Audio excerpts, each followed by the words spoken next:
ଭିଣେଇଥିଲେ ଯେଉଁ କଥା କହିଲେ ସେଇଟା ଟିକେ ତ ଗୋଟେ ଭଲ ପାଇବା ଗୋଟେ ଭଲ ପାଇବା ଥିଲା। ତ ନିହାତି ଆଜି ବି କଷ୍ଟ ଲାଗିଲା, ତା ମନ ଭିତରେ ବହୁତ କିଛି ରାଗ ଭିତରେ ବି ସେ ଯେଉଁ ବେଦନାଟା ଥିଲା ତାକୁ ଦେଖିବାକୁ ମିଳିଲା।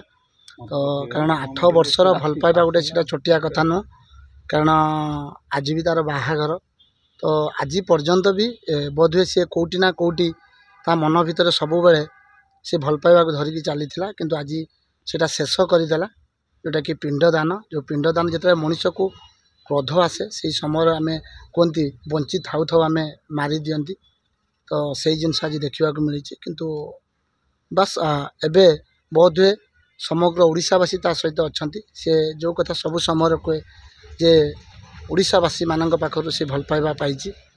ତେଣୁ ଆଗାମୀ ଦିନରେ ସେ ଭଲ ପାଇବା ସମସ୍ତେ ରଖନ୍ତୁ ନିହାତି ଭାବରେ। କାରଣ ମୁଁ ତାକୁ ସମଗ୍ର ଓଡ଼ିଶାବାସୀଙ୍କୁ କହିବି ମଧ୍ୟ ଏମିତି ଭଲ ପାଇବା ତାକୁ ଦିଅନ୍ତୁ, ତା ଜୀବନରେ ସେ ଆଉ କେବେ ବି ନ ଭାବୁ ଯେ ପୁଣି ସେ ଭୁଲ କାମ କରିବା ପାଇଁ। କାରଣ ଯେଉଁ ଭୁଲଟି କରିଥିଲା ସେ ଆଜି ପର୍ଯ୍ୟନ୍ତ 8 ବର୍ଷ ଧରି ସେଇ ଭୁଲକୁ ସୁଧାରିବା ପାଇଁ ସେ ପ୍ରତ୍ୟେକ ସମୟର ନିଜକୁ ଯନ୍ତ୍ରଣା ଦେଇ ଚାଲିଥିଲା।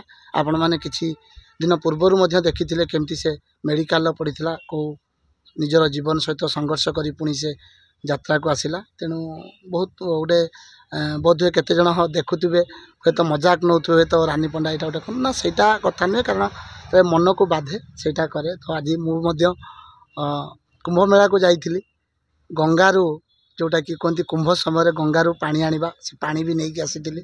ଆଜି ସେ ପାଣି ଟିକେ ଦେଲି, ସେ ପାଣି ନିଜ ଉପରେ ସେ ଛିଞ୍ଚିଲା। ଆଉ ଯେଉଁଟାକି ବୋଧହୁଏ ତା ଜୀବନରେ ଏବେ ସେ ଭଲ ଆଗକୁ ଯିବ, ଭଲ କାର୍ଯ୍ୟ କରିବ ନିହାତି। କାରଣ ପ୍ରତ୍ୟେକ ଝିଅମାନେ ବି ତ ଏବେ ବୋଧହୁଏ ଭଲ ପାଇବା ପୂର୍ବରୁ ସେ ଚିନ୍ତା କରିବେ ଥରେ ରାନୀ ପଣ୍ଡା କଥା। କାରଣ ରାନୀ ପଣ୍ଡା ଯେଉଁ କଷ୍ଟ ପାଇବା ପରେ ଯେଉଁ ପିଣ୍ଡଦାନ, ପୁଣି ଆଜି ସବୁ ଶେଷରେ ଯେଉଁ ପିଣ୍ଡଦାନ, ବୋଧହୁଏ ଝିଅମାନେ ଯେତେବେଳେ ଭଲ ପାଇବା କଥା ଚିନ୍ତା କରିବେ ଥରେ ରାନୀ ପଣ୍ଡା କଥା ଭାବିବେ।